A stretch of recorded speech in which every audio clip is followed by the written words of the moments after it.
झालेली आहे आणि असं आपण म्हणू शकतो की अर्ध्यावर ही प्रक्रिया येऊन ठेपलेली आहे। सध्याचे कल हाती येत आहेत। स्क्रीनवरचे कल आपण पाहतो आहोत।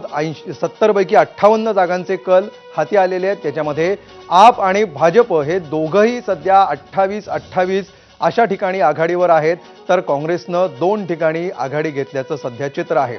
काही वेळापूर्वी भाजपनी पोस्टल मतदानामध्ये जी पूर्णतः एकतर्फी आघाडी घेतल्याचं चित्र होतं आणि बहुमतापासून केवळ 2 जागांवर दूर भाजप होती। मात्र आता पुन्हा एकदा हे चित्र बदलताना दिसतं आहे आणि सध्या जो आकडा आपल्याला दिसतोय त्याच्यामध्ये पोस्टल बॅलेटची पूर्ण मतं आणि ईव्हीएम मतमोजणीची पहिल्या किंवा दुसऱ्या फेरीतली मतं यांचा समावेश आहे।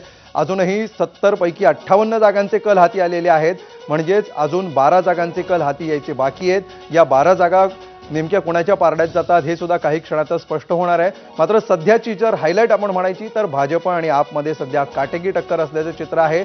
भाजप 27 आणि आप 29, म्हणजे आता आपनी लीड घेतलेलं दिसतंय।